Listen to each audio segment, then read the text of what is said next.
right? See, biomolecules is basically the compounds that are extremely essential for growth of a living body. Understood? That might be an animal, that might be a plant, whichever is a living system. Clear? Now, these molecules, which are essential in our body or an animal kingdom, they are again categorized into multiple kinds, out of which carbohydrates is one of them, amino acids, which we call it as proteins, nucleic acids, DNA and RNA, lipids, fats, hormones. Got it? So, this way, vitamins, these are all various kinds of biomolecules. Clear? Out of this, if you ask me from JEE's syllabus point of view, carbohydrates, amino acids, and nucleic acids, these three are major ones which we need to learn. Of course, there is a basic table of vitamins and hormones that you need to just assess it, but otherwise, there is nothing conceptually or theoretically which we need to learn there. Okay? Now, coming to the concepts here, right? Coming to the concepts here, you will see carbohydrates. The first one, the basic definition of carbohydrates, which started was as a hydrates of carbon, which means if at all I take n moles of carbon, and if you have some, m moles or x moles of carbon, and I have some y moles of water molecules, these two are somehow forming a molecule. That kind of molecules are called carbohydrates. Okay. Well, glucose, fructose, sucrose, they all fit into this definition. You can see 6 carbons and 6 water molecules, 12 carbons and 11 water molecules. But on the contrary, acetic acid, formaldehyde, although they are not carbohydrates, they are also fitting into the same definition. So we can see it is C2H2O2 and this is C1H2O1. So although they are not carbohydrates. On the other hand, rhamnose and deoxyribose, they are actually carbohydrates, but they do not fit into the definition of hydrates of carbon. So you can see the problem is from both ends. Not every hydrates of carbon is uh, carbohydrate. Hmm? Yeah. Or not every ratio which has the hydrate and carbon ratio will be a carbohydrate either. Now that is what has been rectified, and the more relevant definition which was made for carbohydrates was all optically active polyhydroxy aldehydes and ketones. Optically active polyhydroxy and ketones. Those are carbohydrates, but here there might be in the form of a monomer, dimer, or polymers. So, if by chance there are dimers and polymers, on hydrolysis, they should again give you polyhydroxy aldehydes or ketones. If such kind of groups are present, we call them as carbohydrates. Got it? The most relevant carbohydrates that we need to study are glucose, fructose, and sucrose. These are most relevant ones, right? What all things we need to study? Let me give you a brief summary. For example, if it comes to glucose, molecular formula is C6H12O6. There are 5 hydroxy groups present on glucose. You can see these are the 5 hydroxy groups. Okay. And then this is a dextrorotatory compound. Dextro means it will give you positive rotation on the polarimeter. Is it? That means it will give you a clockwise rotation. So this positive value represents that it is a dextro rotation. Correct? And the amount of angle that it will sweep, if at all I take, let's say, 1 mole of glucose solution and then let the plane polarized light pass through it, the angle which you will get is 57.2 degrees. Okay, got it? And by exact structure, if you notice glucose is an aldehyde. a straight chain aldehyde of 6 carbons. So 1, 2, 3, 4, 5, 6. 6 carbons. And each carbon, of course, other than the aldehyde group, rest of all the 5 carbons, they should have OH groups on them. Like this, they should have OH groups on them. Secondly, if you notice the Fischer projection structure of glucose, this is the Fischer projection, right? I'm sure you do remember that. Okay. So a two-dimensional representation with horizontal and vertical lines is called as Fischer projection. So this is that representation. And on the Fischer projection, if you notice, there are 4 chiral centers. 1, 2, 3, 4. And according to Fischer projection, if you have a chiral center, we should be able to identify their configuration also, or rather we should be able to give a configuration to that chiral center as well. And these configurations are called absolute configurations R and S. Okay. So what has been noticed is second carbon has R, third carbon is S, fourth one is R, fifth one is R. So 2R, 3S, 4R, 5R. That, and how many hydroxy groups are there? 5 of them on 5 carbons. So 2, 3, 4, 5, 6 pentahydroxy. What is the total straight chain length here? Hexane, and it is an al. So it is an hexanal. This is the IUPAC name of glucose. This is the IUPAC name of glucose. Clear? Now we notice this. Glucose has two types of, glucose itself will have two kinds. One is something which is rotating clockwise, the other one which is rotating anti-clockwise. So if you see the rotation as 57.2 degrees, then its mirror image will give exactly minus 57.2 degrees. Correct, because these two would be enantiomers. Yes, clear? So this is glucose, this is glucose. This is dextrorotatory, then its mirror image will be levorotatory. Correct? Now notice this. When you have a dextrorotation and levo-rotation, there is one more identification which we are giving, capital D, capital L. But let me remind you, this capital D, capital L does not signify that it is dextro or levorotatory molecule. It is to give this a family background from where it is coming, just like our initial. Got it? Clear? So my initial starts with K. Clear? So probably all of, we all have one initial, correct? So Mac has M, the as H, something like that. These are our initial names or surnames, isn't it? Like that. If you notice glucose, it would have an initial D. Now, what does the D stands for? That capital D stands for the last chiral center's OH group's alignment. In the Fischer projection, if you see the last chiral center's OH is on the right hand side, then it is a capital D family. So it is derived from a capital D family tree. Okay. Similarly, if the last chiral center's OH is on the left hand side in the Fischer projection, it is derived from capital L family.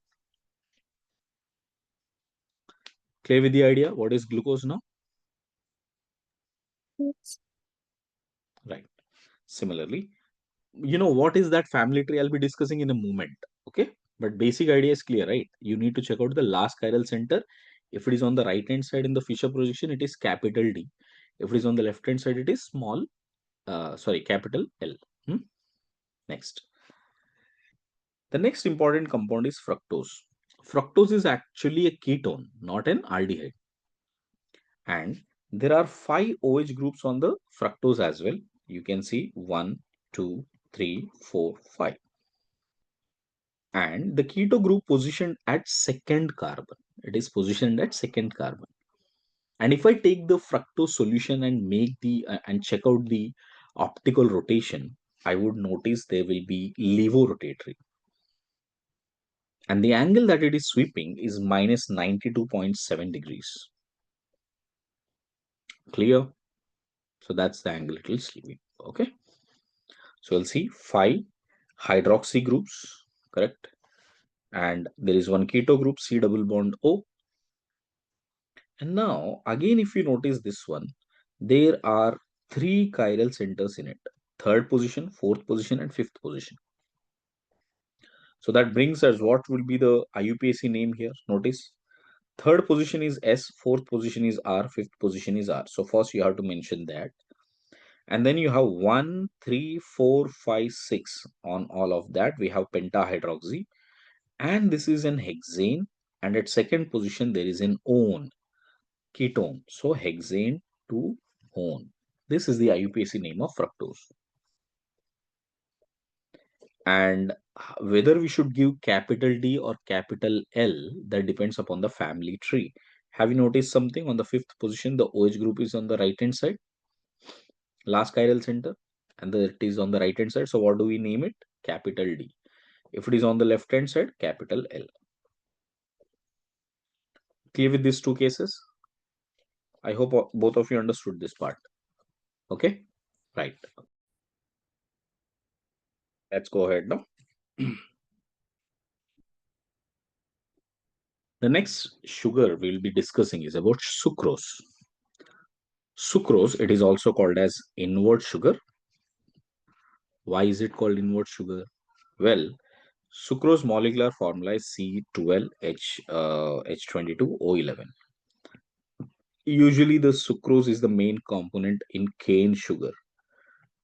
Okay, so that's why sugar cane, what you get, is also called as sucrose. Now, next, the the plain polarized light rotation on the polarimeter for sucrose is found to be dextrorotatory.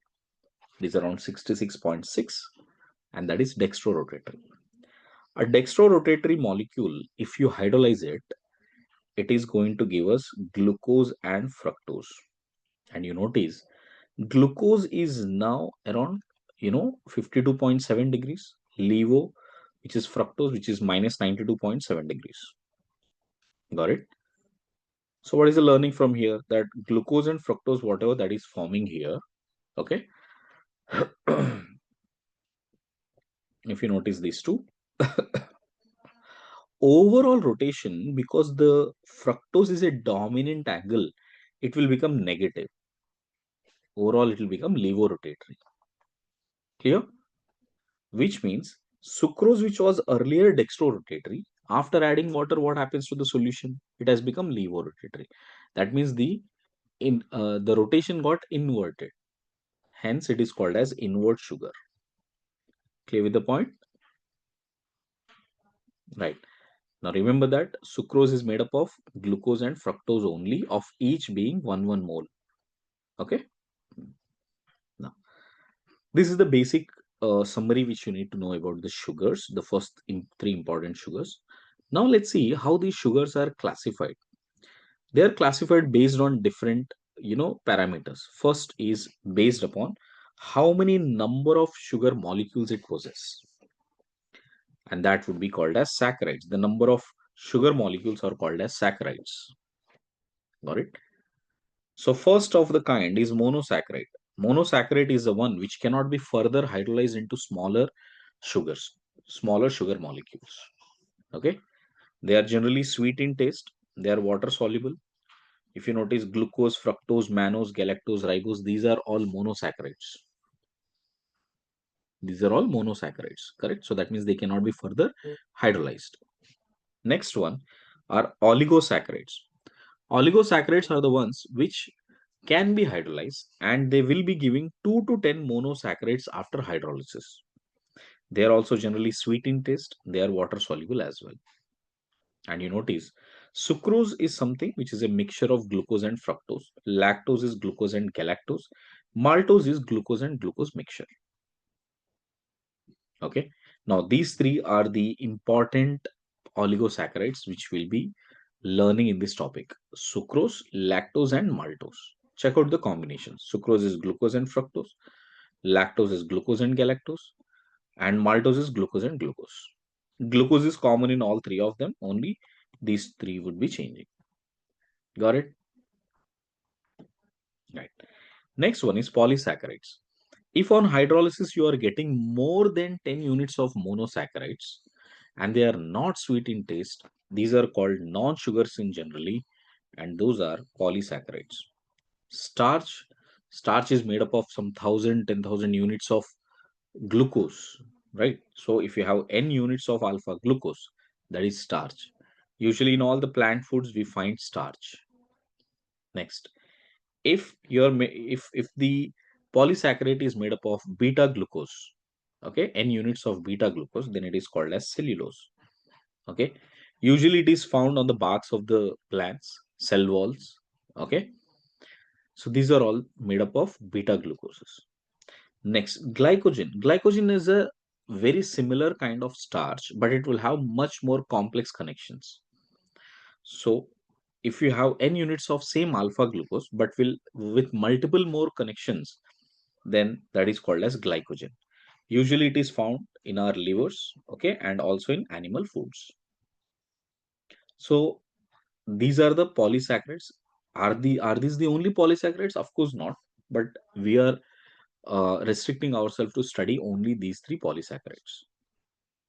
Clear? This is the first classification. Second classification is based on the functional group which is adapted to it. If the sugars are made up of aldehyde groups, we call them as aldose. Aldehyde plus ose. Ose is another uh, suffix used for sugars. So it is aldose. If sugars are made up of ketones, we call it as ketose. Got it? Now you can notice glyceraldehyde here.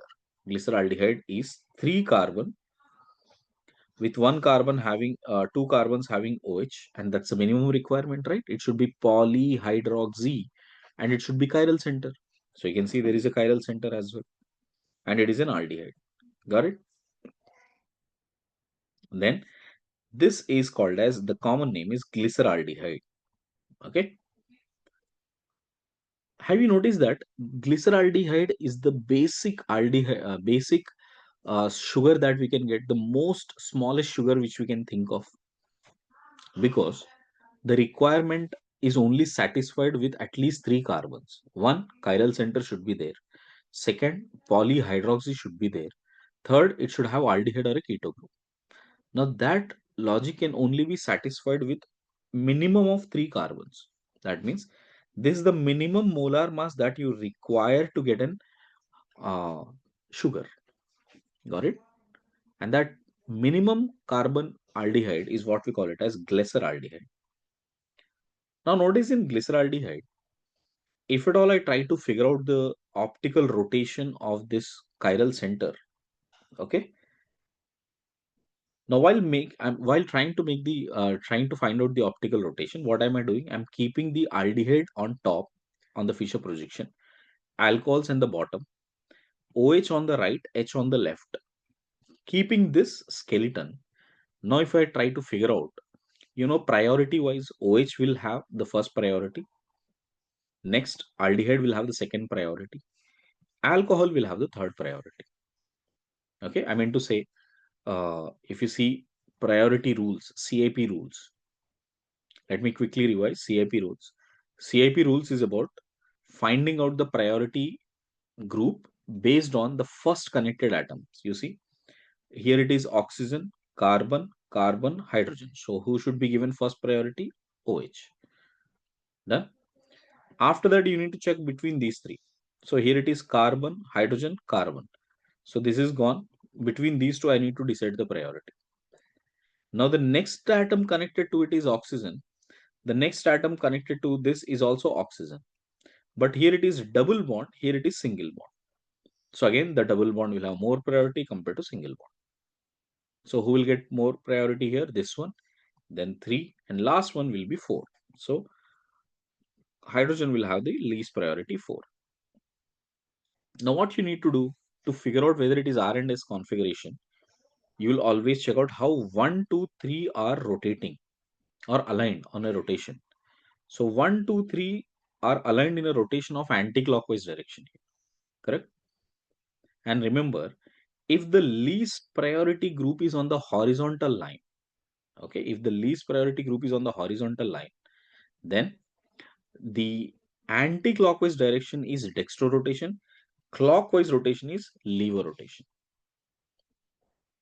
And if the least priority group is on the vertical line, if the least priority group is on the vertical line, then clockwise rotation is dextro, anti-clockwise rotation is levo. Clear, beta? Right. So just remind yourself when it is dextro and when it is levo. So from this structure, it is clear that the least priority group is on the horizontal line. Hence, anti-clockwise rotation means dextro rotation. So it is undergoing a dextro rotation. So if there is a dextro rotation, that means an anti-clockwise rotation, then you will give this as R configuration. And if it is clockwise with the least priority on the horizontal line, then it is S configuration.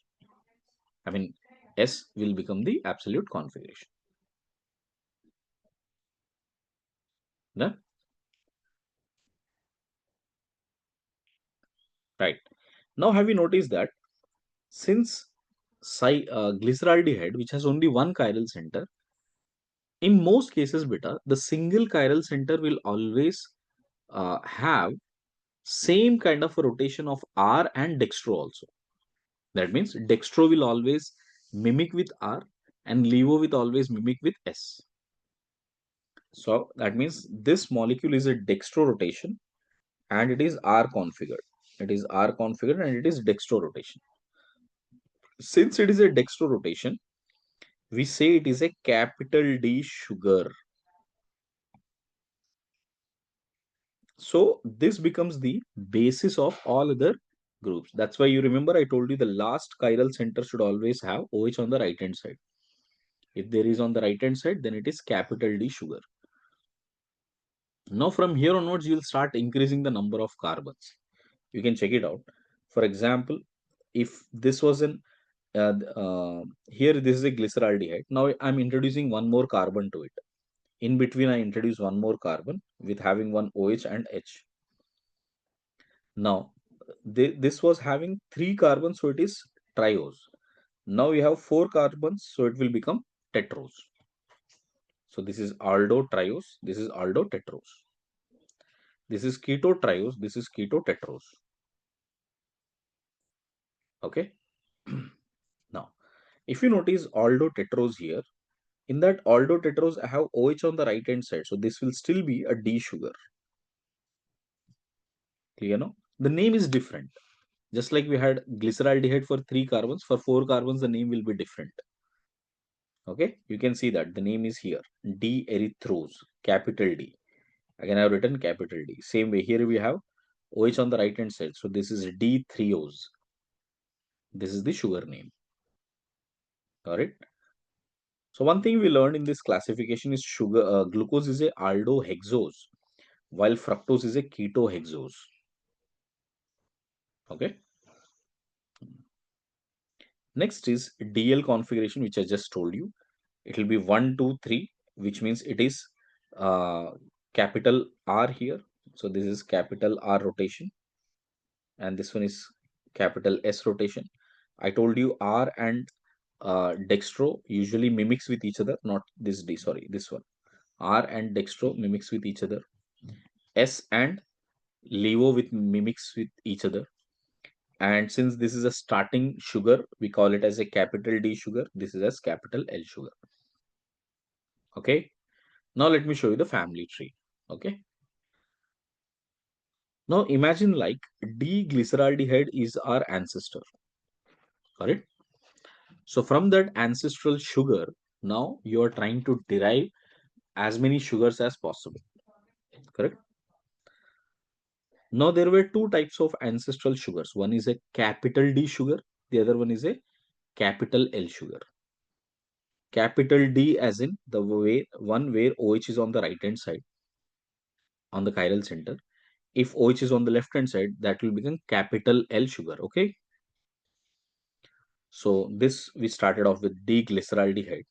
Now from D-glyceraldehyde, notice if I add one more carbon, imagine this ancestor, he had two kids. Correct. So one kid has OH on the right, one kid has OH on the left. But have you noticed this part is not changing? No? It is like a part of your DNA. Got it? This part of our DNA never changes, isn't it? Whatever that we are carrying, our entire family lineup, that is always carried in our DNA. Is that clear? Likewise, the sugar's detailing of this information is not changing. That will still carry. That means this will remain the D sugar only. But you'll name differently now because the ancestral name was glyceraldehyde. Now, because the next offsprings who got into whom we discussed as sugars, we name them as D-erythrose and D-threose. Clear? Erythrose is having the OH on the right, the new OH on the right. Threose is having new OH on the left. Okay. In fact, if you recall, erythro and threo, they have been derived from the same logic. If two groups are on the right hand side, on the same side, it is erythros. If they are on the opposite direction in the Fisher position, that is threo. Erythro and threo structure. Now, from erythro, the next offsprings, that means the next carbons which is born, if it has OH on the right or OH on the left. Here also, if OH on the right or OH on the left, this is a new carbon, right? Then again, you'll get four different groups. From erythros, you will get two different offsprings, sugars, and threos will get two new sugars. Now, this sugar is called ribose. This is arabinose, lixose, and xylose and lixose. Okay, erythros and threos will give you another two new sugars: ribose, arabinose, xylose, and lixose. And arabinose will again give you two more. From here, I add one more carbon. So I'll get one OH on the right, one OH on the left. The right one is called allose, the left one is called maltose. Arabinose will give you two sugars again. One will be OH on the right, one will be OH on the left. The one which has OH on the right, that is named as glucose. And the one which is on the left hand side, it is named as mannose. Similarly, the one which is on the right hand side, which is derived from xylose, that is gulose, and left hand side is idose. And here, right hand side is galactose, left hand side is thallose. Got it? Yes, sir. These are the names. Now, if you have noticed, the first two, you know, anything that has been derived here, D from D ribose, from D arabinose, D xylose, and D lixose, correct? The main journey or the main important line which you need to check out the family tree is from here. See, glyceraldehyde to erythrose to arabinose to glucose and mannose. How we have derived here. Rest all, even if you do not know, that is fine. Okay. But remember, before JEE Mains exam, right? Just the last week revision. This is something which you need to revise as well. At that time, I'll give you the last day notes, correct? Last week notes. That's where you have to remember. Try to recall them, all of them. But while problem solving, this is a important line that you need to remember. Okay, this is the important family thread that you need to remember. From glyceraldehyde to erythrose, erythrose to arabinose, arabinose to glucose and mannose. Okay, good. Now let us understand this term. What is epimer means? Okay, so we know that if two molecules which are optically active and are mirror images of each other, we call them as enantiomers. But what if they are not mirror images of each other? Then we call them as diastereomers. So those stereoisomers which have every molecular formula, everything is same except they are not mirror images of each other, then we call them as diastereomers. Got it? Now if you may notice that starting from here, erythros and threos, they are not mirror images of each other, isn't it?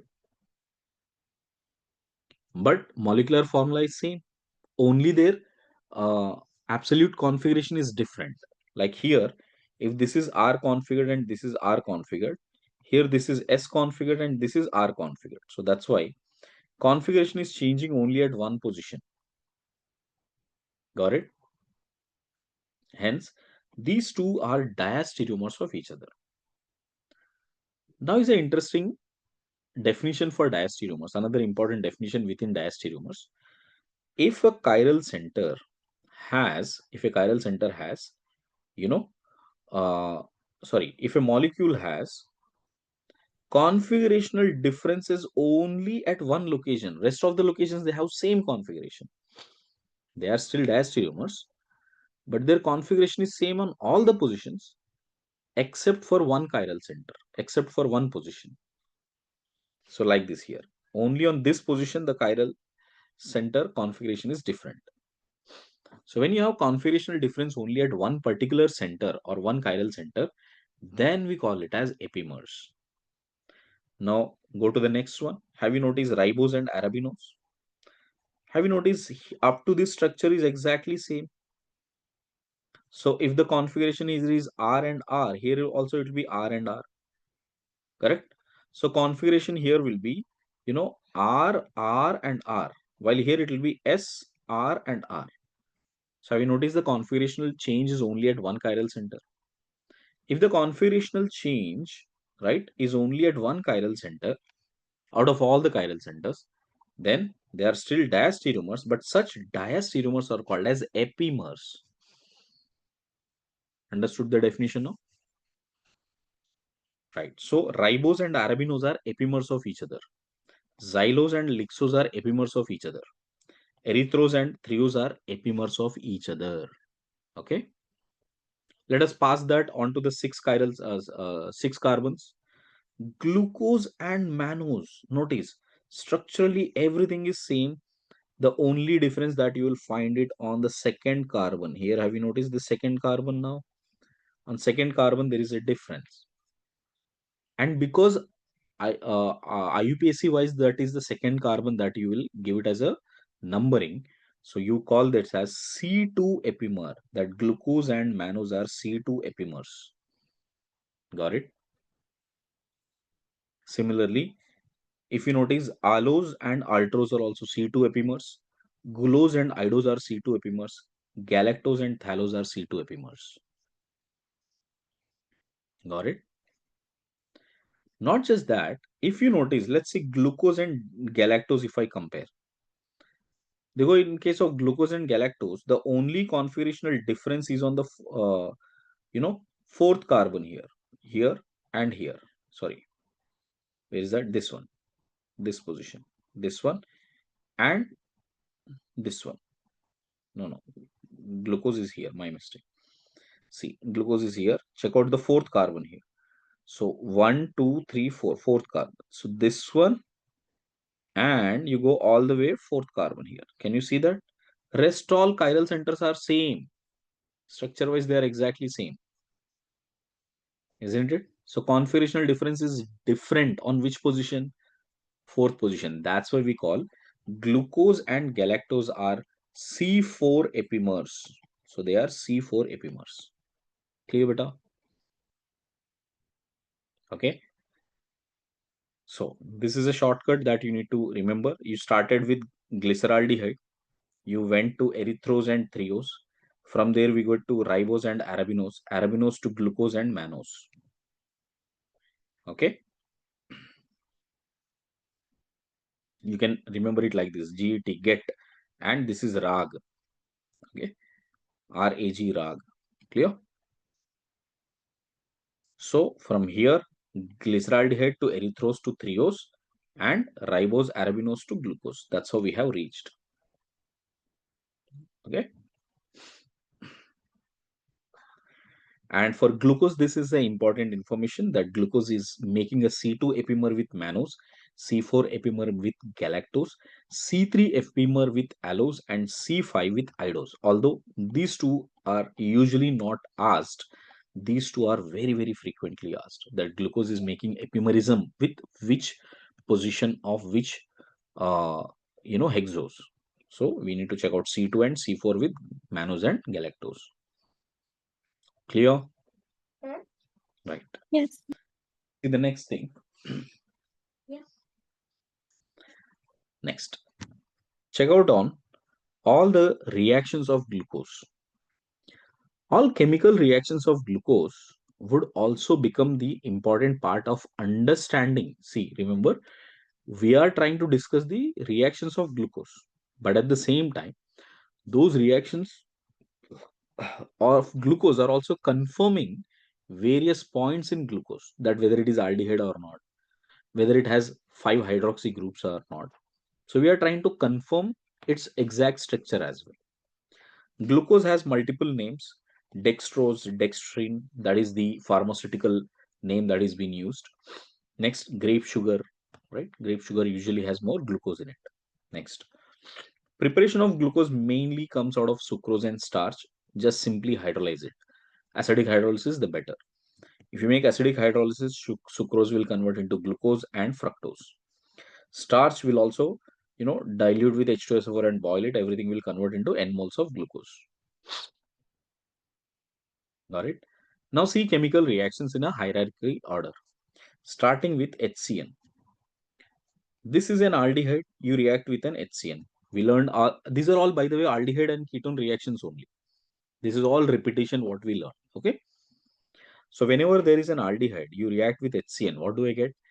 You will know that cyanide will attack on carbon. O minus will take H plus. So what do I get? OH and CN. So this is called cyanohydrin. And because it's a part of glucose, we call it as glucocyanohydrin. Glucocyanohydrin, this cyanide on hydrolysis will convert into acids. In fact, this is what we learned, that all cyanides on hydrolysis will convert into carboxylic acids. Yeah. So this is the compound. Clear? Here we are not getting much confirmation about it. Anything confirmation? No. We are just getting an idea that there is some reaction happening. But see the next reaction. If you react with hydroxylamine, NH2OH, this is also we learned in aldehydes and ketones, that when you have a carbonyl group and react with NH2 with some group here, then this H2 will be released and you'll get this as C double bond N and G. This is the product you will get. Clear? And here the G is OH. And when the G is OH, that is with a double bond and OH, we call it as oxime. We call it as oxime. And there is only one OH group, so that's why it is called glucomonooxime or glucose monooxime. Got it? And this is a confirmation. Why?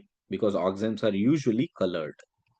So if you get a colored crystals on, cooling down, that means this must have been some aldehyde or a ketone.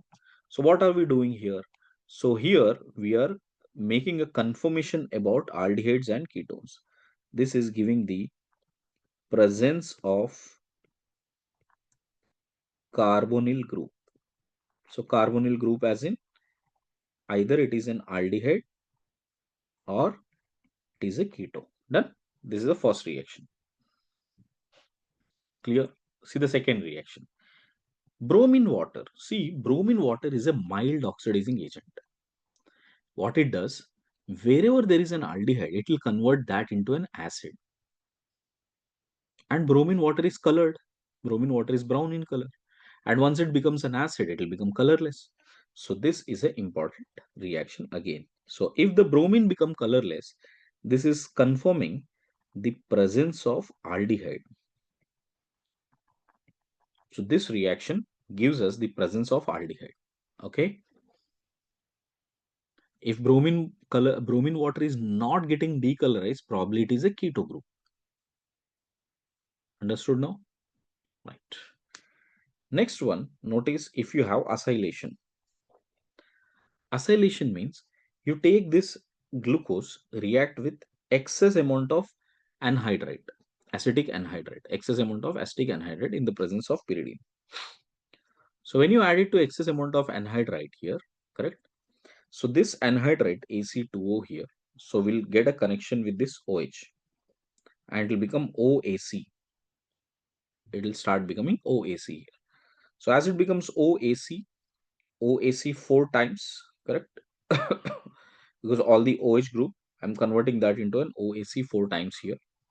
Why? Esterification. Simple. This is an acidic group. This is an alcoholic group. What will happen? Esterification will take place. So this will become OAC. This is how it will become. Now, have you noticed this H has been replaced by C double bond of CH3, which means you are removing one hydrogen and you are adding 43, units of the mass here. This entire thing is 43 units. So in net weight, how much you are adding on oxygen is 42. So wherever there is an alcoholic group, the net weight increase should be 42. And that's what you will find out, that if there is initial molar mass as X and the final molar mass as Y, so Y minus X is the total increase in the molar mass divided by 42. That gives you the number of hydroxy groups. Okay. And that's how you will be able to figure out that there are 5 hydroxy groups. Clear? And you know that every hydroxy group, if a carbon holds 2 hydroxy groups, it is unstable. Carbon cannot hold more than one hydroxy group. If it have 2 hydroxy group, they'll immediately convert back to ketone. Got it? That means every hydroxy group we are talking about, they cannot be on the same carbon. You have 5 different carbons and each carbon should have one OH group. And that is also something we got a confirmation that glucose structure is something like this so far. 1, 2, 3, 4, 5, 6, and each carbon has one OH group on it.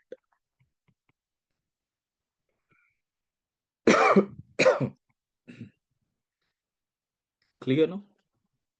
Okay. And of course, it is an aldehyde group, so the last carbon has to be aldehyde.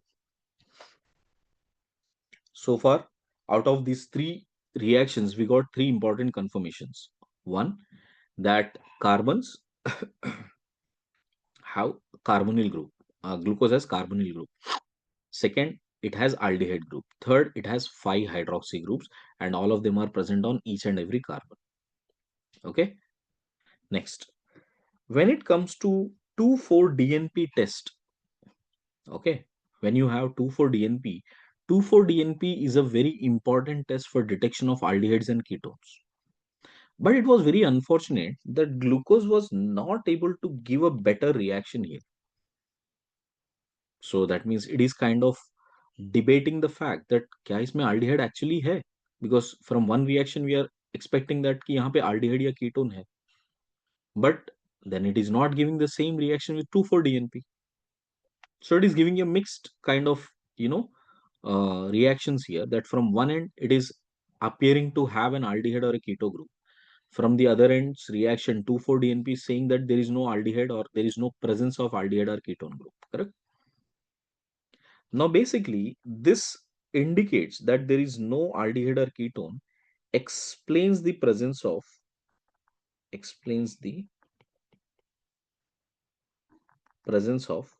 cyclic structure of glucose.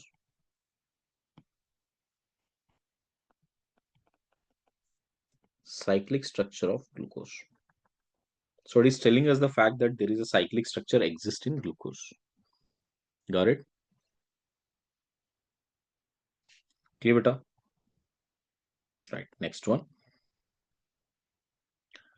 If we are dealing with dilute HNO3, if aldehyde has been added to dilute HNO3, then what will happen? See, this glucose aldehyde, that will convert into an acid. CHO will convert into an acid. Okay. Not just that, the primary carbon will also convert into an acid. That's the role of dilute HNO3. It's a good oxidizing agent. It will convert aldehydes and primary alcohols into acids. And this acid, earlier what we got here, this is called gluconic acid or aldonic acid from bromine water. Okay, where you have only one COH. But here we have two COH, one above and one below. That is called as aldaric acid or glucaric acid. Aric acid and onic acid. Remember the difference now? Onic means only one OIC, one acid, one COH. Aric means two. Okay. So glucaric, aldaric, or saccharic. These are all aric acids. Gluconic, sacchonic, or aldonic. These are all one COH acids. Okay. This is again not giving any confirmation, but yeah, it is an important reaction. Next important reaction is a very important confirmation also. That is, when you react with HI or red phosphorus HI. In NCRT, it is directly mentioned as HI. Red phosphorus is not given, but it is kind of understood. HI always operates with some red phosphorus, small amount of red phosphorus. Okay. So wherever there is HI given, you think in terms of reduction completely. Okay. So if you have this glucose and react with HI, what is the role of HI? It will reduce every functional group into alkanes. And it was noticed that we are getting N-hexane. So what is the important confirmation from here? That glucose is a straight chain. Glucose does not have any branched chains. This is an important confirmation from this reaction as well. Okay. Next one, oxidation with Tollens, Fehling's and Benedict solution. This is just another important reaction to understand that there is an existence of aldehyde. So because it has an aldehyde, it will give a positive test with Tollens, Fehling's and Benedict. What are these three reagents do? They will oxidize aldehydes into acids. Again, you will get aldonic acids. So you can see aldonic salt here. Basically, it is in a basic Tollens, Fehling's and Benedict are basic medium solutions. These are all basic medium solutions. Since they are in basic medium solutions, you will, instead of getting acid, you will get salt. Okay. If it is Tollens, silver will get reduced. If it is Fehling's, Cu2O will get reduced. I mean, copper will get reduced. And this will appear red color. This will appear silver mirror color. And since glucose is able to reduce Tollens and Fehling's, it is called as reducing sugar. In fact, from here onwards, if a sugar is able to reduce Tollens or Fehling's, then we call them as reducing sugars. Clear beta? We call them as reducing sugars. Okay. Next, this is an important reaction. What about the reaction with OH minus? Now, here is a very interesting deal. In aldehydes and ketones, there is one thing we learned. That is, Tollens and Fehling's solution is giving positive test only with aldehydes and negative with ketones. Barabar? It is negative with ketones. But what has been noticed? Fructose is also giving a positive test with Tollens and Fehling's. And how did we justify that in aldehydes and ketones? When we discussed about the same in aldehydes and ketones, I told you one thing, that if you have, you know, alpha hydroxy aldehyde or a ketone, okay, so fructose is like that, right? So you have a double bond O here, and here there is one OH group. Here and here, both sides there is one OH group here, correct? Alpha hydroxy aldehyde or a ketone, then also you will notice an oxidation will take place. Okay, if you have alpha hydroxy aldehyde or a ketone, then also you will notice Tollens and Fehling's will give positive test. Got it? Keep that in mind for now. Understood? Why fructose is given. Let me explain that in a mechanistic way. Check. If you notice, let's say I took 100% pure glucose. There is nothing else, only 100% of pure glucose. And then I added that into dilute NaOH. Got it? And I left it for few days. Got it? I left it for few days. You know what will happen? This entire glucose will start converting into an equal distribution of, 33% of this, 33% of this, approximately another 33% of this. That means glucose will convert into fructose as well as mannose.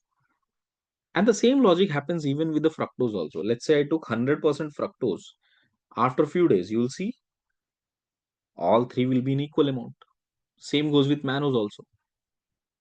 Which means somehow glucose is converting into fructose and mannose.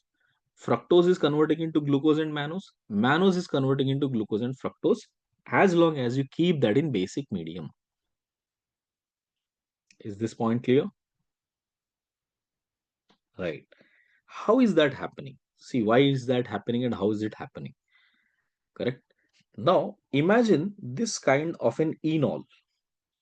Imagine, just for a sake of understanding, imagine this enol between first and second carbon. Between first and second carbon, I have an enol group. But enol is on first carbon also and second carbon also. Can I say that if this part will undergo tautomerism, this part will undergo tautomerism and convert into ketonic form. That means it is an aldehyde form. Can you see it will become an aldehyde? And when it is becoming an aldehyde, on this position, this will become aldehyde. But what about on this carbon? Hydrogen should come. And because it is a double bonded carbon, hydrogen can come on the right hand side or on the left hand side, correct? Because it is planar, hydrogen can come on from the top or from the bottom. That means I can get this one as well as this one. Chances are 50-50 percentage. Yes or no? Which means from this enol, I can get this one, and both chances are equal. At the same time, have you noticed the enol is present? Enol part is also on the second carbon. So this double bond and with OH group, if this undergoes keto formation, then the ketone will come here, the hydrogen will go. I mean, this hydrogen will go on this carbon and double bond will shift here, and you will get fructose. Now you are getting fructose. Clear, beta? So that means when you have this particular enolic form, it can give equal composition towards glucose, mannose, and fructose. Clear? And that's what you will notice when you have, let's say, if at all I have fructose. Fructose kya karega beta? In the presence of OH minus H plus will go from here. The minus charge will come. The minus will push here. Double bond will come here. O minus will take H plus from water and again convert into this form. Have you noticed that? So that means from here you can get here. And once you get here, chances are all three will be equal. Same goes with glucose also. From this aldehyde, right? OH minus will take this H plus, gets a minus charge. Minus will push, make it into a C double bond C. Again, you will get this form. And once you get this form, you can get to here, here, or here. That's the reason why D-glucose, D-mannose, and D-fructose will have equal chances of reacting everything. Got it? As long as you kept that in basic medium. And for your information, Tollens, Failings, Benedict, they all are basic medium solutions. And since they lie in basic medium solutions, they can interconvert to all these three. This interconversion is called enediol form or enediol interconversion. Any doubt?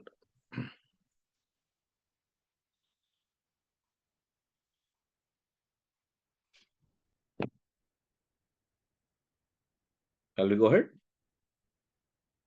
Right. So since Tollens, Failings, Benedict all are basic medium, fructose, glucose, mannose, all of them are reducing sugars. They will interconvert this way. Okay. Next. Check out reaction with NaBH4. Okay. Reaction with NaBH4 is a reduction. NaBH4 is a reducing agent. It will reduce aldehydes and ketones. Okay. Clear?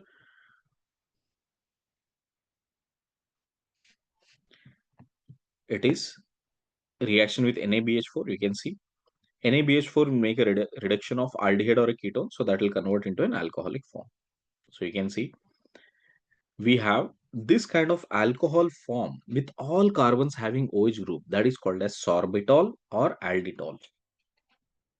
It's called sorbitol or alditol. Clear, beta? Okay. Next. Check out the next one, reaction with concentrated H2SO4. Okay. Just a second. I'll make a hold here. Drink some water and come. The next one, reaction with concentrated H2SO4. Concentrated H2SO4 is a strong dehydrating agent. So since it is a strong dehydrating agent, if you see this is a structure, you could see that dehydration happens from all the fronts, and whenever there is a dehydration, energy is released, and that release energy will also help in breaking carbon carbon bonds. Therefore you'll only see a suit of carbon, a carbon black, okay, and everything, the water will turn it into water vapor and escape. Here, this is a reaction with concentrated H2SO4. Not just glucose, you can take fructose or mannose or all sugars, they even sucrose, everything will convert into carbon ash with concentrated H2SO4. Next, let's see reaction with phenylhydrazine. Okay, with phenylhydrazine, let me take the page and explain properly. Here I've given a summary here. In the next page, here I'll explain you the concept, how it works. Got it? Now, one thing we know for sure, that whenever you have an aldehyde or a ketone and you react that with H2N, and here we have NH with pH, isn't it? This one is a phenylhydrazine part, and as you keep it in a mild acidic medium, it will convert into double bond N with NH and pH. This is how much we know, correct? From aldehydes and ketones. Well, I'm using the same application here as well, but if you may have noticed, I'm only using the first two carbons, this one, and then we have OH and H, and the rest of the carbons I'm just writing it like a ribbon because they are not being utilized further. Correct? You're starting with glucose here, and first when you react with this one, C double bond O, right? Let me bring it here. So the first mole, when it comes to the first mole here, this can convert into this particular form here, that is this double bond N with NH and pH here. Got it? Clear? This way. Now what would happen here is that this double bond will try to shift here, where this hydrogen will try to push here. Correct? Now in that case, again an enol formation will be observed. So water will try to take away this H plus and push this into a double bond, and nitrogen getting a minus charge here. So what do I get? I'll get this as CH, N minus, NH and pH. Thereafter C getting a double bond here with OH and something like this. And the H plus that is been lost here, that can be recollected on this nitrogen here. Got it? And this is the way you can get it. Understood? Right. And now, if you may have noticed that next one here, uh, because this is an enol form, you can see this is an enol form, it can convert into a keto form again. So that means you can see here H, C have N and H here. So this can convert into a keto form like this way. Well, that will only happen when this nitrogen takes this H plus, pushing that double bond. So this C minus will come here. And now we will have this as NH2 plus with a phenyl group on it. So this C can push here, this group can go out. And that way you can have this as CH double bond N, C double bond O, like this, with PHNH2. PHNH2 is nothing but aniline. So an aniline will come out. And you know that this group on hydrolysis, because you are keeping it in a as aqueous solution, imines are highly unstable and they'll convert into a keto form immediately. This is what would happen plus NH4 plus. Okay. And once you get the aldehyde and ketone form, now imagine I took 2 more moles. So pH, NH, NH2. So 2 moles of phenyl hydrazine. So that will make it as CH double bond N, NH and pH. And here C double bond N, NH, pH. And thereafter, this is the one which you can take place. Now, one question that might come is, sir, if since the second carbon is involved, same why can't the third carbon, fourth carbon, fifth carbon can involve? Well, problem here is this carbon, which has a double bond group here like this with carbon here, and then we have N here, we have NH this way, okay, C double bond N, and then also here we have a double bond N with I have NH here. So this H and this nitrogen will start having a hydrogen bond with this pH and this this hydrogen, sorry, not this way, clear. Either you can make a hydrogen bonding with this nitrogen here like this with N, H and pH, or you can do the same thing with this one. Hmm? Got it? So what are we getting? 1, 2, 3, 4, 5, 6. You can see a hydrogen bonding form. Because of this hydrogen bonding formation, it will not make the next carbon's OH2 involve in further bonding. Clear now? It will get stabilized here itself. That's why only the first 2 carbons will be involved in making of this reaction. And let me remind you how many moles total in total we use these, that one and these two. Total 3 moles have been used. So 3 moles of phenyl hydrazine has been used. Understood? So 3 moles of phenyl hydrazine will make it into this compound, and this compound is called as osazone. Osazone. The compound's name is osazone. If it is derived from glucose, we call it as glucoosazone. Okay. Likewise, galactoosazone, riboosazone, anything that is derived from that particular sugar. Clear, beta? Now I'm coming to the summary of that. Check out. 3 moles were involved, correct? 3 moles involved.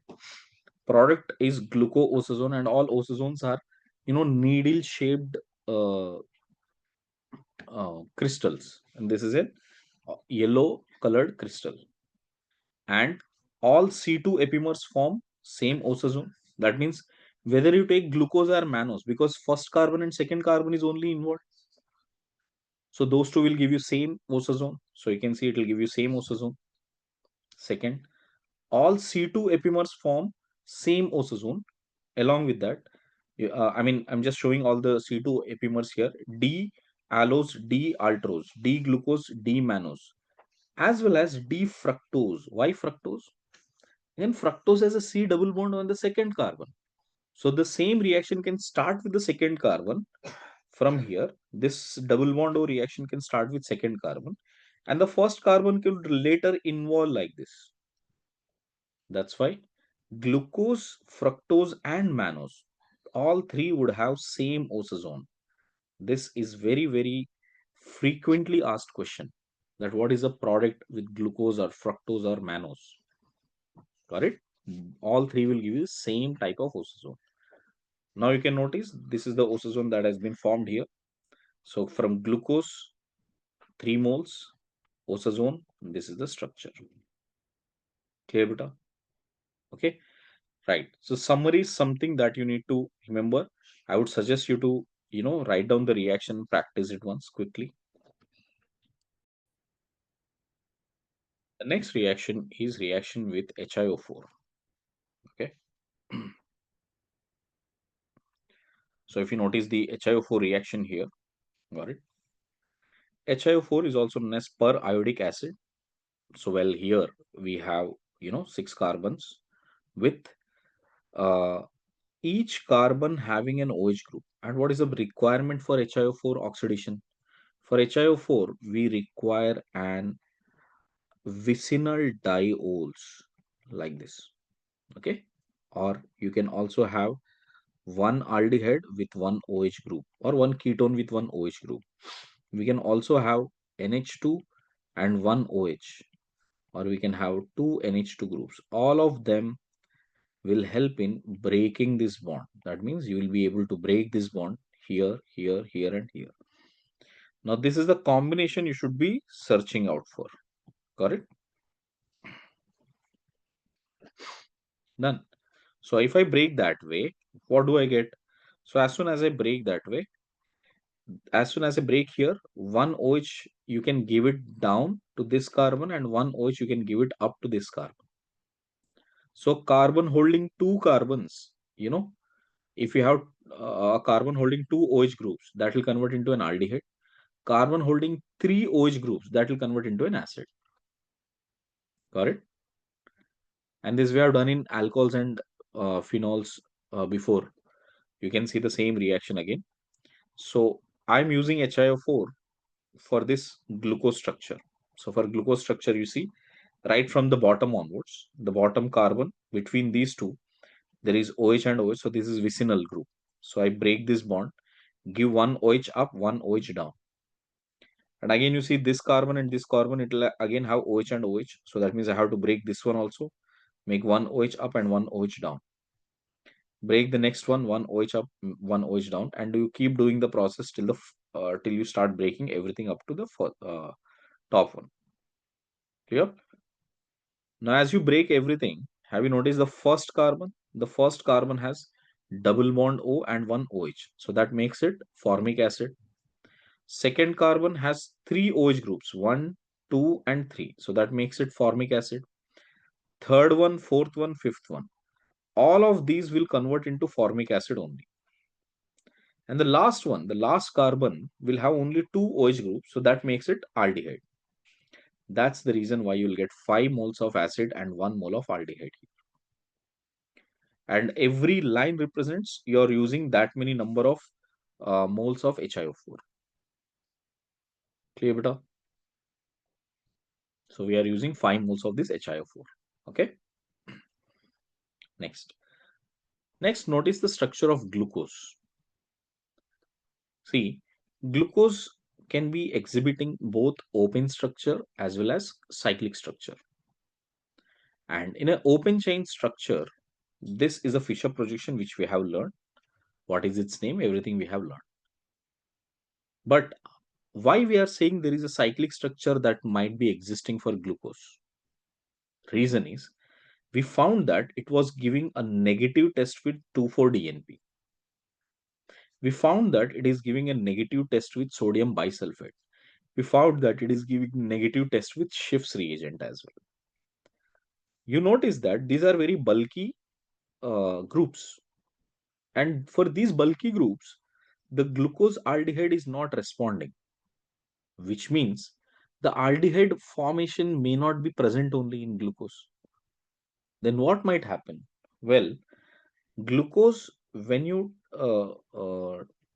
acha, this is a second evidence. Before going for the next thing, let me tell you the second evidence. That is, if I take 1 mole of dry ethanol or dry methanol, what you will get is alpha methyl glycoside and beta methyl glycoside. That means you're expecting only one compound should come, but you're realizing that there are actually two different compounds coming and both their melting points are different, which means glucose is not existing as a only one straight chain form. It is existing maybe in a cyclic chain, and because of that cyclic chain only we are getting two different products. Clear, beta? Another third example is that if you have a pentaacetate of glucose, that is not reacting with NH2OH. And this is also showing the absence of aldehyde group. That means if you take all pentaacetate, that means you remember we reacted with an anhydride. So we got a pentaacetate group. And once you get that product, then you react with NH2OH. We are not able to get any final product as such. So this is also giving an indication that there is no presence of aldehyde group. Now, what might be happening? Now, this is something which you will notice that when it comes to glucose, right, you first take the glucose into liquid form and add some water to it. As soon as you add some water to it, now you will notice something different. That is, you will see that this fifth carbon, 1, 2, 3, 4, 5.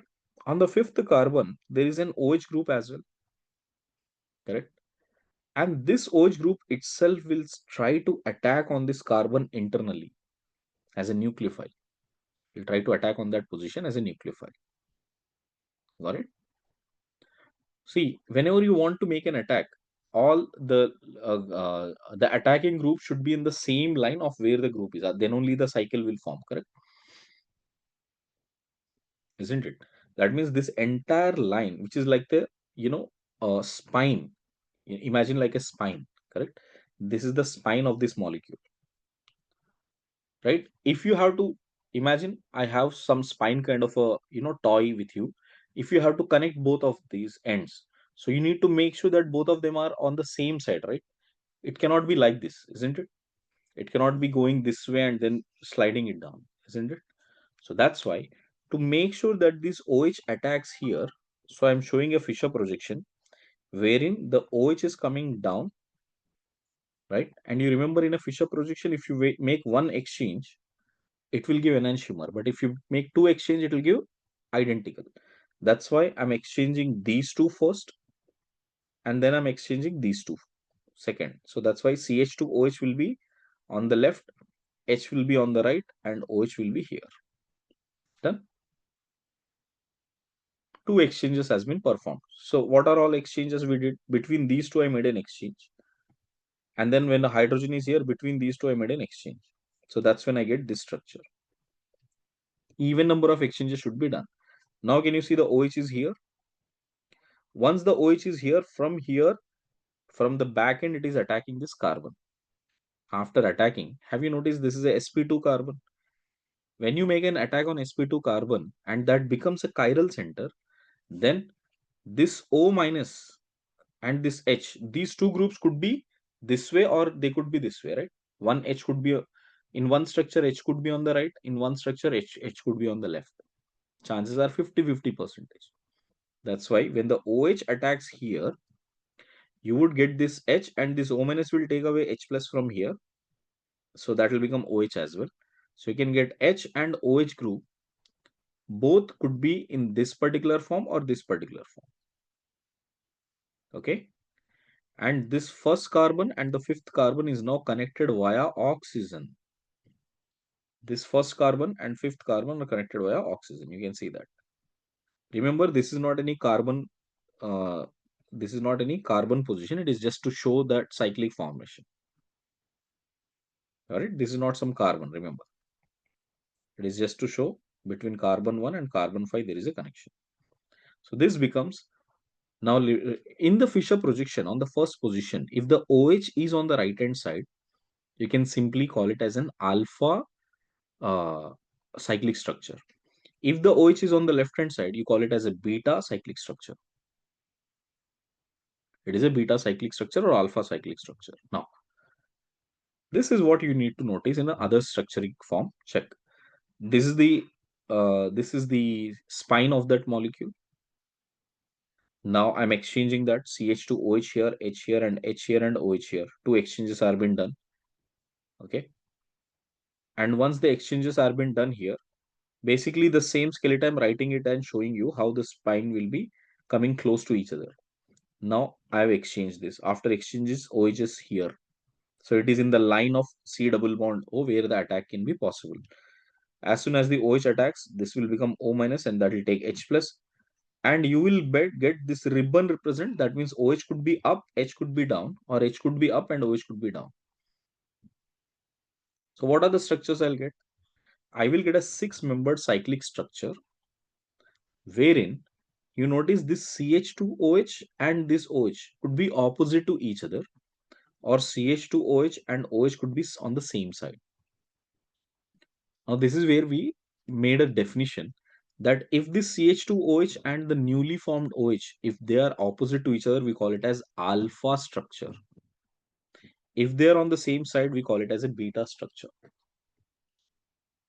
And if it is forming a glucose, and now notice this is the name of this structure, 6-membered ring with an oxygen, is called pyran. And have you noticed the glucose has become very similar to pyran? Basic structure, basic skeleton is like a pyren only. That's why the name alpha glucopyranose, it has become sugar. So alpha glucopyranose. Now this will become beta glucopyranose. So one is alpha glucopyranose, the other one is beta glucopyranose.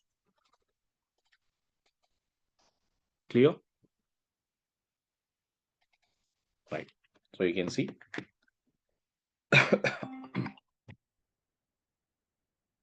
a second.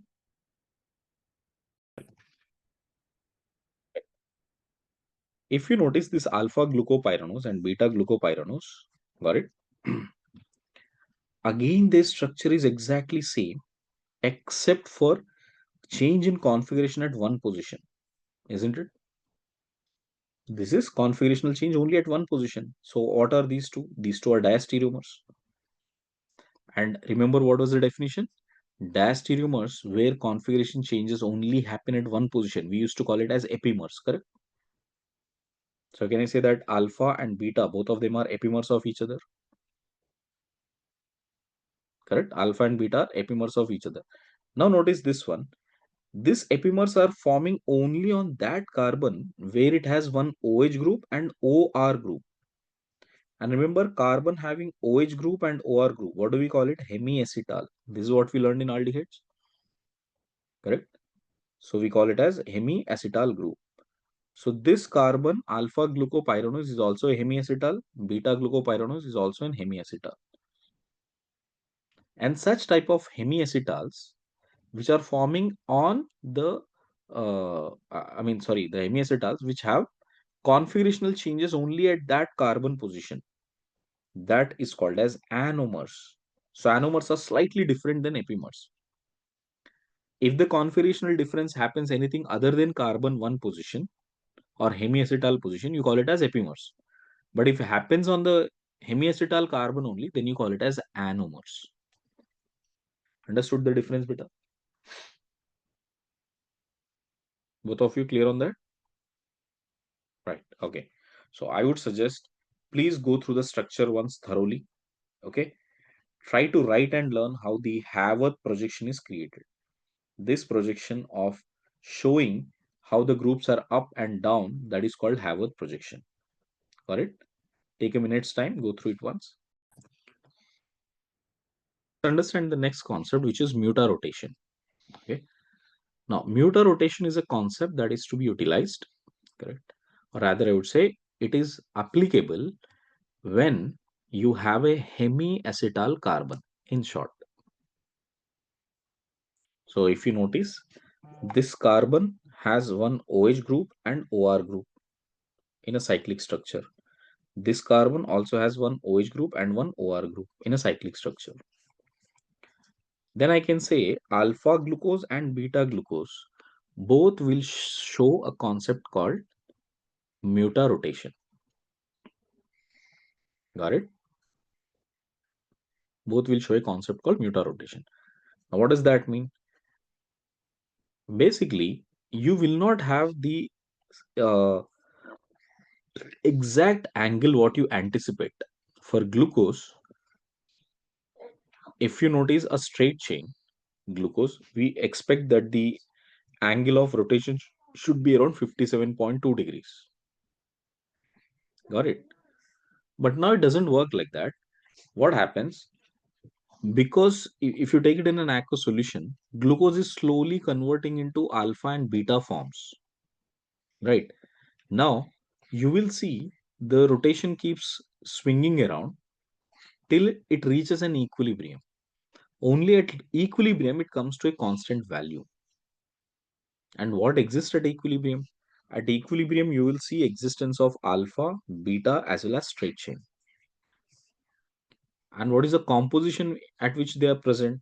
63% would be in beta form, around 36% will be in the alpha form, just merely 1% will be there in the straight chain form. Got it? So the major contribution is coming from whom? Alpha and beta. Nothing much coming from straight chain. So how do we find out the specific rotation based on the contribution of two different compounds? So you can see this is how. Alpha is the absolute rotation of alpha glucose into 36 percentage plus alpha beta into 64 percentage divided by 100. That gives you the angle of rotation. Clear beta? Hence, this angle now is the equilibrium angle that is being swept. So glucose, we expect it to show 57 degrees, but actually at equilibrium, what is the angle it shows? 52.5 degrees. Understood? So whatever the glucose which we added to water, it will always change into some part of alpha glucose and some part of beta glucose. And if you see its optical rotation on the polarimeter, it will give you an equilibrium form at 52.5 degrees. And that rotation is called as muta rotation. In short, like I said, what you need to check out if there is a muta rotation happening or not. Only one thing, whether there is any hemiacetal carbon or not. In any sugar, whether it is a monosaccharide, disaccharide, polysaccharide, any sugar, if you find a hemiacetal carbon, that means they will give the phenomenon of muta rotation. Clear? Now, have you noticed something that we are expecting because this OH group was attacked on a double bonded carbon? We were expecting almost 50% of glucose, alpha glucose, and 50% of beta glucose. But unlike that, here you notice 63% of beta and only 36% of alpha. Why is that so? If you may, check out this Haworth projection. In the Haworth projection, if you may notice, in the Haworth projection, if you may notice, this is a 6 carbon cyclic structure, and 6 carbon cyclic structure will always exist as a chair form. This is the just a projection way, but actually, how does it appear? It appears like a chair form. This is how it appears, a chair form. Now, in the chair form, if you notice, you can have OH here. Clear? One second. We can have the OH there on the carbon 1 position, or you can have OH here on that carbon 1 position. Now, if the OH is going down here, that means this is an axial direction, isn't it? This is an axial direction. And if the OH is on this side, that means it is an equatorial direction. This is an equatorial direction. Given the scenario in a in a chair form, you remember if the groups are present in the equatorial direction, you will have more stability. On axial direction, you will have less stability. And that's what exactly happening here. If you compare to this structure versus this structure, alpha glucose will have axial OH group. Beta glucose will have equatorial OH group. Hence, the beta form is more stable than the alpha form. And that's the reason why beta has more composition noticed compared to that of alpha. Clear?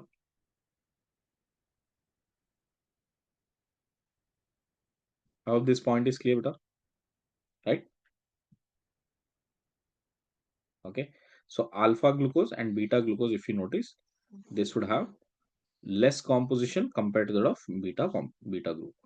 Now, how do we read it? Let us understand the reading part of it. Clear?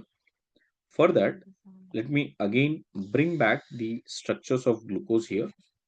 Okay. Let me bring back the structures of glucose from here. I had structures of glucose plotted here. Right. Let me take these two structures. See. Now this is alpha glucose, the other one is beta glucose. This is beta glucose.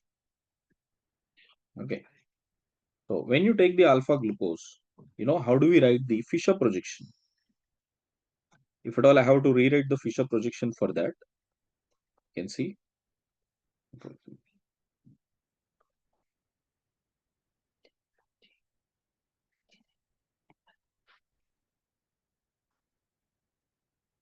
This is the Fisher projection which I'm writing. Check. Now what you do, beta, in this Fisher projection, The first carbon is this one, right?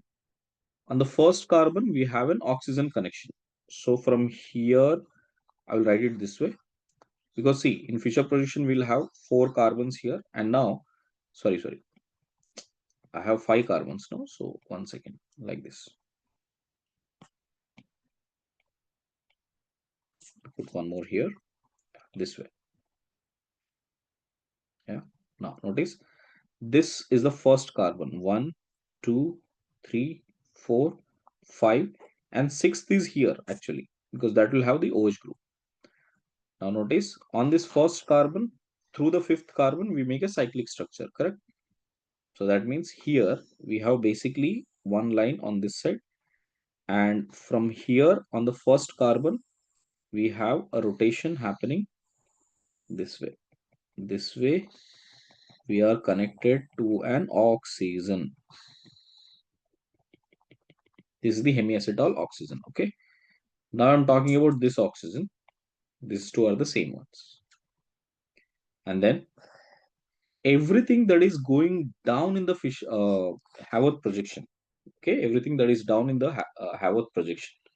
You can see this hydrogen, OH, H, OH, and OH. Everything that is down, you have to write it on the right hand side. Put it on the right hand side. So first carbon, you see OH on the right. Second carbon, OH on the right. Third carbon, H on the right. Fourth carbon, H on the right. Clear?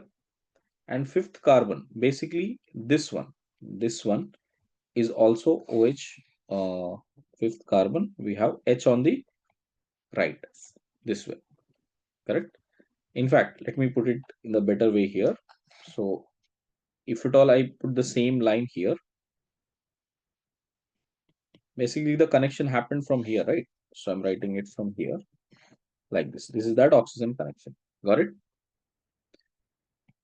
So did you notice something here? We had first OH, OH, H, OH. Oh, sorry. H after that, fourth carbon is OH. OH and then H. Done? This is everything which is on the right hand side. Now what is on the left hand side? Left hand side you see H, H, OH, H and CH2OH. So let me write on that. H, H, OH, H and CH2OH. This is the structure for alpha glucose. Clear? This is the easy way to identify. Okay. Same way, if you have to notice for the beta position here, or for beta glucose, what you need to do, check out which is on the right hand side and which is on the left hand side. Well, here this one is actually a fructose structure, so I'll just delete this part. Delete this part. Now, I'm supposed to write it for beta. Now, in beta structure, if at all I bring it, how does the beta structure looks like? This one is the beta structure form, correct? You can see this one is the beta structure form. We copy, put it here.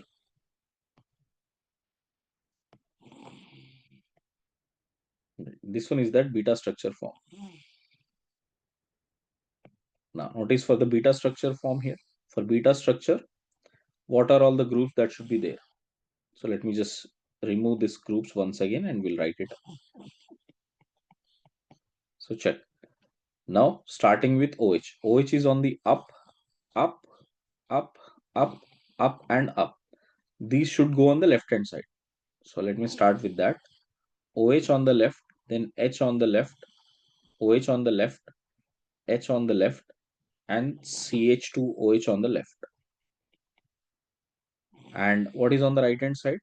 Everything which is on the bottom side. See, H, OH, H, OH, H. So H, OH, H, OH, and H. This is the structure we have. Got it? So which means the entire structure is exactly same except for the first carbon position. So every Haworth projection that is given, you always follow this, that everything which is going down in the structure, that means it should fall on the right hand side, and everything that is going on the left, up on this Haworth projection, it should fall it on the left hand side. Girls, clear on that? Yes.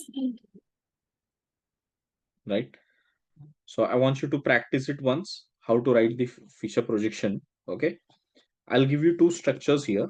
Try to write the Haworth projection for the same.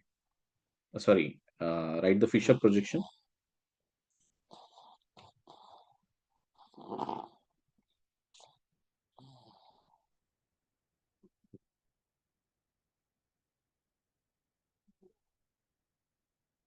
It may be or may not be glucose. Just I want you to write down there uh, Fisher projection. That's all. Just focus on their Fisher projection. So imagine I have OH here, H here, OH here, H here, OH here, H here, H here, OH here, and OH here and H here, like this. Same way here, I'm writing OH here, H here, H here, OH here, H here, OH here, OH here, H here, and OH here and H here. Okay. All right. First, write the Haworth projections, Fisher projection, and then let's discuss whether it is an alpha form or a beta form. All right. Please do that. So let's see whether you got this correct. I'll remove the forms which were originally there here. Let's see. Chalo. This oxygen is same. And always try to put the carbon numbers here. So 1, 2, 3, 4, 5, and 6. So whatever the numbers I have put it, that's the same. So I'll first check out the ones which are on the bottom side. So what are all we have? Starting with first one, we have H, H, H, OH, and H. Agreed?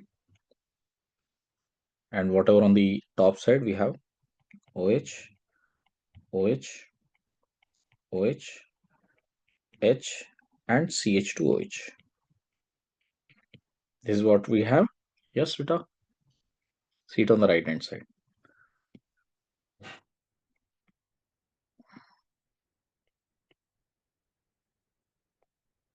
What do we have on the right hand side is OH, H, OH, OH, and CH2OH.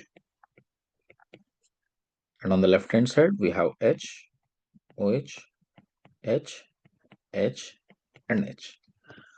Clear? Did you get these two structures, Vita? Yes, sir. Right. Now what you need to check here is this one. The sixth carbon, OH, and this OH. Where are they? They're on the same side, right? If they are on the same side, what kind of an anomer it is?